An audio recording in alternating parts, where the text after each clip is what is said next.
Hello student, स्वागत है आप सभी का डिजिटल स्टडी 24 चैनल में। तो आज के वीडियो में हम लोग कक्षा 9वीं का भौतिक विज्ञान का दूसरा जो अध्याय है गति यानी मोशन, तो इस अध्याय का दीर्घोत्तरीय प्रश्न क्रमांक पहला जो है, ग्राफीय विधि से साबित करें S बराबर ut plus half A T square, जहाँ S, U, A और T सामान्य अर्थ रखते हैं। तो हमें प्रमाणित करना है, ये फॉर्मूला होता है विस्थापन का, तो यहाँ हमें प्रमाणित करना है ग्राफीय विधि से।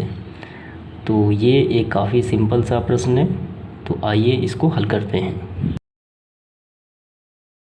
तो सबसे पहले हमें यहाँ कुछ बातों का ध्यान रखना होगा, जहाँ कि यहाँ कहा गया है कि S, U, A और T सामान्य अर्थ रखते हैं। तो इसका मतलब ये हुआ, S का मतलब होता है विस्थापन यानी दूरी, U का मतलब क्या होता है, इसका मतलब होता है प्रारंभिक वेग, A का मतलब होता है त्वरण और T का मतलब होता है समय। ठीक है, तो आइए इसको साबित करते हैं। तो सबसे पहले आपको ये ग्राफ तैयार करने होंगे, वेग समय ग्राफ। तो काफ़ी ध्यान से आपको समझना है। तो यहाँ देखिए, कोई वस्तु जिसका प्रारंभिक वेग u है, ठीक है, यहाँ पे, और ये t समय बाद इसी वस्तु का जब दूसरा वेग जो हो जाएगा वो देखिए u हो गया। पहले था कितना, यहाँ से लेके यहाँ तक u था, t समय बाद बढ़ के कितना हो गया इसका वेग, देखिए ये यहाँ से यहाँ तक v हो गया। ठीक है, और यहाँ पे जो वेग और समय ग्राफ है, यहाँ हम इसको थीटा मान लेते हैं। ठीक, तो इसके बाद हम इसका नाम दे देते हैं। ये हो गया, आपको देखना है ध्यान से, A, B और ये C और ये D और ये E। ठीक है, तो यहाँ देखिए A और B, तो ये प्रारंभिक वेग कितना है, u है, यहाँ से यहाँ तक u है। तो आप बताइए, यहाँ से यहाँ तक तो v है, और तो यहाँ से यहाँ तक यानी d से लेके e तक कितना हो जाएगा, तो ये हो जाएगा, अगर हम इसको टोटल v में से, इस टोटल v में से अगर हम इतना पार्ट, यही तो है इतना पार्ट, यानी हम u को घटा दें तो ये इतना बच जाएगा। तो हम इसको ऐसे लिख सकते हैं, यहाँ देखिए, इसको हम ऐसे लिख सकते हैं, v माइनस u, यहाँ से लेके यहाँ तक। ठीक है, यानी टोटल v में से हमने घटा दिया ये u। ठीक है, तो क्या प्राप्त हुआ, यहाँ से लेके यहाँ तक। यहाँ देखिए, हमें इसमें प्रमाणित क्या करना है, S बराबर, S मतलब होता है विस्थापन, तो मैंने बताया है आपको, S बराबर ut plus half A T square, ये प्रमाणित करना है। तो वेग समय ग्राफ में एरिया यानी क्षेत्रफल जो होता है, जो निकालना होता है, तो वो विस्थापन के बराबर हो जाता है। तो यहाँ देखिए, ये पूरा एरिया जो है, इसका क्षेत्रफल जो है, ये विस्थापन के बराबर हो जाता है। यहाँ ये सारे भाग, ये टोटल।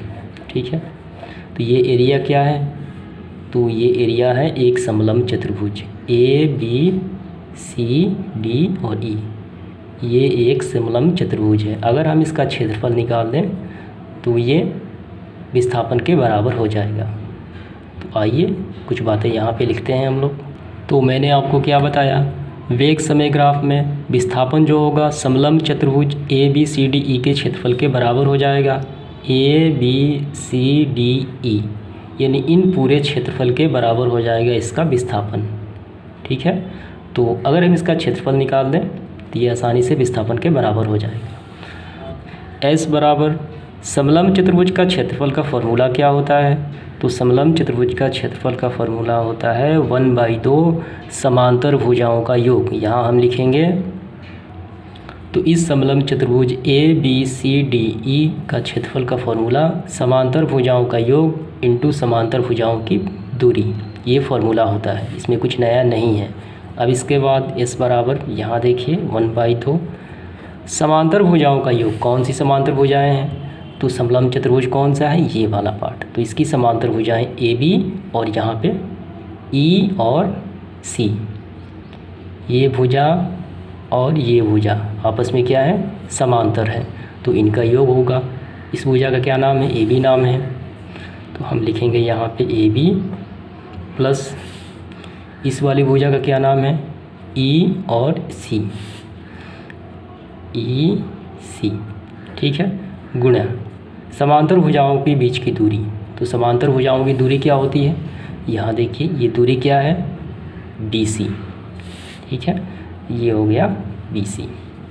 अब इसके बाद अगला स्टेप जो होगा S बराबर 1/2 ज्यों के त्यों अभी AB प्लस EC। AB कहाँ है, देखिए AB क्या है, U है, तो हम AB के स्थान पे U लिख सकते हैं। EC क्या है, E और C, यहाँ से यहाँ तक देखिए ये B है, हम लिखेंगे V। BC क्या है, B और C, ये T है। इतना आपको समझ में आ गया होगा। अब इसके बाद अगला स्टेप जो होगा, तो इसको हम समीकरण 1 मान लेते हैं। ठीक है, इससे आगे आप कुछ नहीं किया जा सकता। तो इसके बाद गति के प्रथम समीकरण से हम इसका प्रयोग करेंगे। तो यहाँ हम लिखेंगे गति के प्रथम समीकरण से। तो गति का समीकरण क्या होता है, v बराबर u प्लस AT, ये गति का समीकरण होता है। ठीक है, तो ये हो गया। अब इसके बाद समीकरण 1 से, समीकरण 1 क्या है, यहाँ है, क्या है, S बराबर 1/2 u plus v into T। ठीक है, तो समीकरण 1 में हम v का मान यहाँ पे रखेंगे। क्या करना है, समीकरण 1 ये रहा, हम इस समीकरण 1 में v का मान इसमें रख देंगे। समीकरण 1 में v का मान रखने पर, तो यहाँ देखिए समीकरण 1 यहाँ लिखते हैं हम 1/2 u, तो ज्यों के त्यों होगा, प्लस v का मान कितना है, जो गति का समीकरण था पहला, देखिए यहाँ पे इसका मान है u प्लस AT, तो हम ये इस v के स्थान पे लिखेंगे u प्लस AT। इतना समझ में आ गया। और इंटू में ये ज्यों के त्यों होगा T। इसके बाद यहाँ देखिए ध्यान से, S बराबर 1/2, इस ब्रैकेट के अंदर देखिए u और u, कितना u, ये हो गया 2u प्लस AT, और ये गुणा में T साथ में है। इसके बाद देखिए यहाँ पे S बराबर, हम 1/2 का गुणा हम इन दोनों के साथ करा देते हैं, इसके साथ और ये वाला इसके साथ। तो यहाँ देखिए ये कितना हो जाएगा, ये ऊपर वाले का हो जाएगा 2u/2। ठीक है, ये हमने गुणा करा दिया, प्लस 1/2 का गुणा AT के साथ, तो ये कितना हो जाएगा, ये ऊपर वाले के साथ गुणा होगा, तो AT/2, और ये T गुणा में साथ में चल रहा है अभी। इसके बाद देखिए यहाँ पे S बराबर 2 और 2 कैंसिल आउट हो गए, तो यहाँ कितना बचा, तो यहाँ बचा u।